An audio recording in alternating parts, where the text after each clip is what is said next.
Você sabe o que é pro wrestling?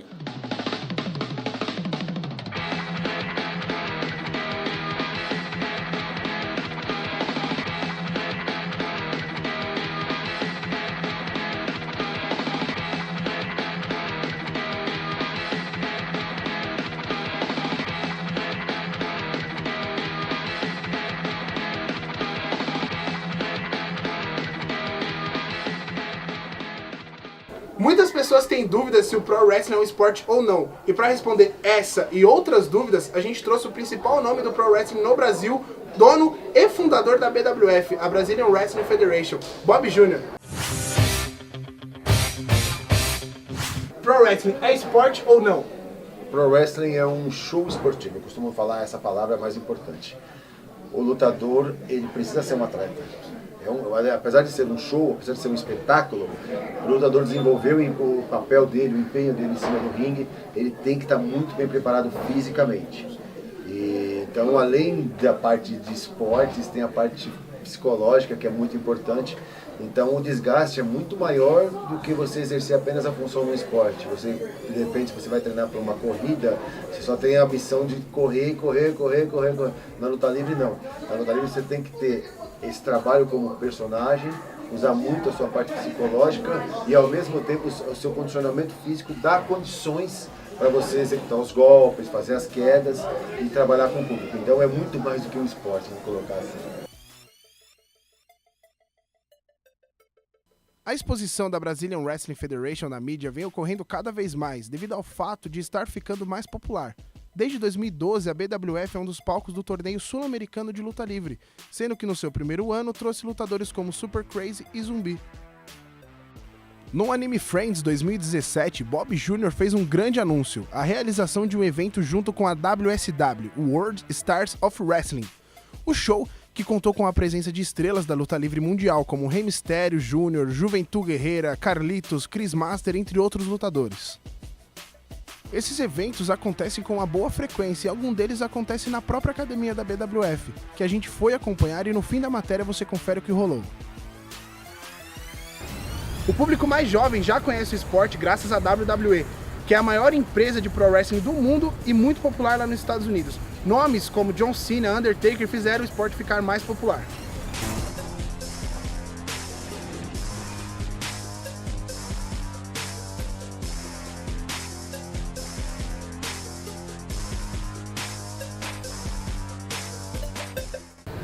Apesar de não ter grande notoriedade atualmente aqui no Brasil, foi na década de 60 que o esporte atingiu seu auge, criando heróis como Ted Boi Marino. O famoso Telecat foi exibido pela TV Excelsior, TV Globo e TV Record e teve o Rio de Janeiro como palco de uma das maiores competições pelo World Heavyweight Champion e Intercontinental Champion da WWE.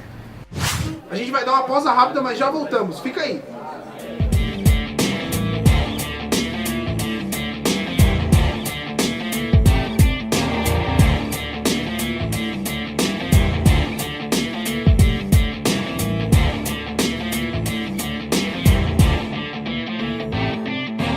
Você sabe o que é Pro Wrestling? Não, é um tipo de luta livre? Você sabe o que é Pro Wrestling?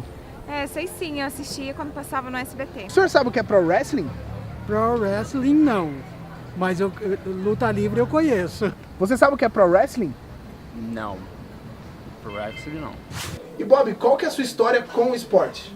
Com o Pro Wrestling? Eu sou filho de lutador, né? Eu descobri que meu pai era lutador de luta livre, eu tinha 6 anos de idade. Até então nem imaginava o que era aquilo, cara. Foi um negócio, sabe, foi muito surreal o negócio. Porque a minha vida era uma vida normal, meu pai trabalhava, fazia tudo direitinho.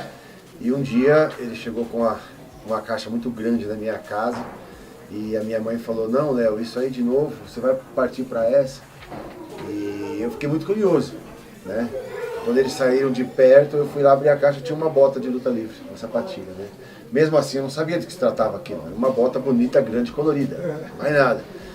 E quando eu tinha uns 7 anos, nessa época, meu pai começou a ficar muito tempo fora de casa. Ele não era assim e, de repente, ele começou a sair muito de casa.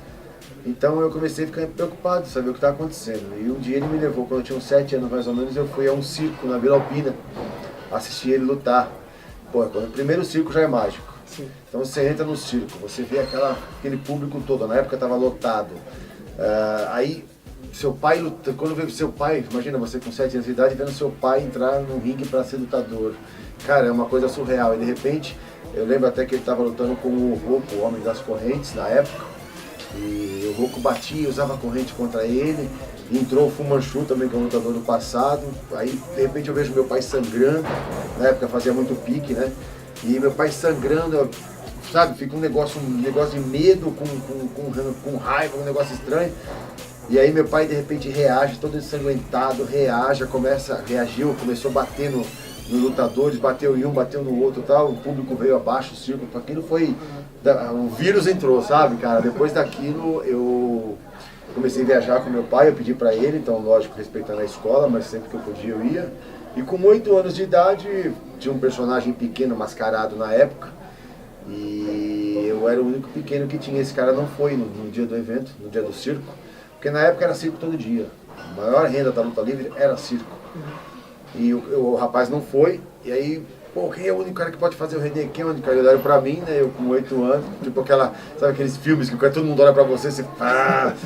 Aí meu pai me ensinou, fez um cursinho rápido atrás do circo lá. Vem cá, você vai me dar uma tesoura. Pá, me ensinou a dar uma tesoura, me ensinou. Lógico, eu assistia também, eu sabia o que era. E colocaram a roupa em mim, a roupa era grande pra mim, o personagem era pequeno e a roupa era grande pra mim. Amarraram aqui, deram um jeito. E aí eu comecei a lutar. E nessa época eu tive oportunidade, eram grandes nomes da luta livre, né, do passado, tipo Paraguai, né, o próprio meu pai, o Biafra, o Rastafari. E no outro dia, quando o lutador que fazia o personagem foi, eu fiquei quieto, né? Falei, hoje ele tá aí, eu tô quietinho, porque entrou um negócio que eu queria fazer, sabe aquele negócio da criança querendo fazer? E aí quando o rapaz pegou a roupa e falou, não, eu quero ver você fazer. Nossa, foi o Bugrinho que fez isso. Foi um índio bugre. Foi um negócio louco, assim, uma coisa que, sabe? Aí ele falou, quando acabou a apresentação, ele me chamou e falou, ó, de hoje em diante você vai fazer. Eu vou te dar as dicas pra você, que você tem que melhorar. E ele foi me ensinando.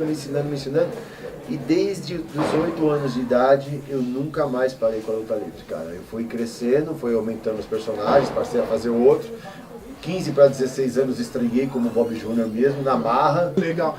E como que começou a BWF? Como que foi tudo isso? Bom, em 1994, meu pai apresentava o Supercat na Rede Manchete. Era então, hoje é WWE, na época era WWF. Sim. Então, por isso o nome BWF, tá? Sim. Que era o World Wrestling Federation e eu criei a Brazilian Wrestling Federation. Só que até então, até eu conhecer melhor a luta livre internacional, né, a WWE, a luta livre nacional estava caindo muito, o público perdendo interesse, estava um negócio chato. E quando eu vi as gravações que vinham, que meu pai que narrava junto com o Carlos Valadares, eu vi aquela coisa assim, falei, isso é o futuro da luta livre. Eu preciso transformar a luta livre nacional neste produto, para que a gente consiga sobreviver novamente na luta livre. Legal. E para quem não sabe, a BWF organiza eventos mensalmente, mensalmente, Sim, que são in-house. Praticamente semanais. Semanais. E tem outros eventos também que vocês participam por fora. E esses eventos é para a população. Tem um valor acessível e é para a população. Como é que são esses eventos? Geralmente os eventos que nós fazemos fora, do in-house, eles são beneficentes, subgraçam 1 quilo de alimento. A intenção nossa é difundir a luta livre, né? O wrestling, né? Difundir popularizar o wrestling. Exato. Então, muitas pessoas que não conheciam o esporte, pessoas que não conheciam ou que se lembravam da luta livre lá do passado, então hoje os caras conseguem assistir. Eventos grandes também a gente faz, que nem o Anime Friends, eventos de anime, que é um público totalmente jovem, que nem imagina que existe luta livre no país. Então a gente está atacando, vamos colocar vários tipos de segmento, vários tipos de público, e ao mesmo tempo fazendo o nosso lado social, que é arrecadar alimentos para os menos favorecidos. Legal. E a gente foi conferir um desses eventos lá na própria academia, o BWF In-House. Confere aí. Senhoras e senhores, agora você ligado no BWF Telecat vai acompanhar a decisão do cinturão BWF Internet.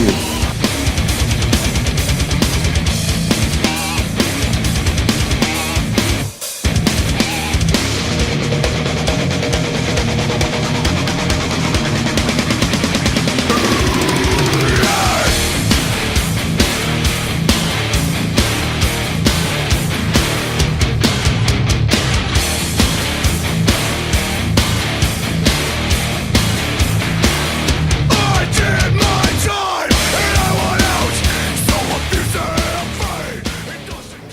E Bob, qual que é a sua expectativa pro esporte aqui no Brasil? Você acha que tem espaço para crescer? O que você tem a dizer sobre isso? A expectativa é, lógico, sempre é a melhor possível. A gente, desde que eu comecei com a luta livre, eu sempre busco trazer ela de volta ao local que ela merece estar. Na década de 70 e 80, como eu te falei, nós vivíamos da luta livre e ganhávamos muita grana. E isso, infelizmente, aqui no Brasil se perdeu e lá fora cresceu muito. Então hoje, a briga nossa é, primeiro, profissionalizar, mostrar o que é realmente, conscientizar as pessoas de que não é fácil estar ali em cima do ringue fazer o que a gente faz, valorizando também esse esporte, para conseguir atrair empresas como patrocinadoras que ao longo do tempo foram se perdendo devido à falta de credibilidade do esporte. Então, esse trabalho nós estamos fazendo, eventos, como a gente estava falando de eventos, que nem o in-house que é feito aqui dentro da academia, uma coisa que não acontecia ultimamente na luta livre nacional era a cobrança de ingresso. Não é um valor grande, mas já está se cobrando e o público está pagando. Essa valorização é muito importante também. E assim, quando a gente conseguir juntar toda essa busca nossa entre a valorização e o profissionalismo, buscar um canal de televisão e aí sim difundir isso de uma maneira em grande massa, né? E conseguir levar esse esporte aí adiante como a gente quer. Bob, queria agradecer demais pela participação, por contar a sua história. Valeu de verdade. Tamo junto. E é isso aí. Tomara que esse esporte cresça e vá pra frente por muitos anos. Eu que agradeço e eu quero até deixar bem claro aqui que são atitudes como a de vocês que fazem com que o nosso esporte cresça. Vocês aqui, outros ali, sabe, a gente vai poluindo a rede. E eu tenho certeza que pessoas que não conhecem ou que não sabem que existe no país um evento como esse, passam a conhecer. Tá aí, Bob Júnior. E não perca, semana que vem a gente vai conhecer um pouco mais do bike polo. Você já ouviu falar? Até a próxima, um abraço.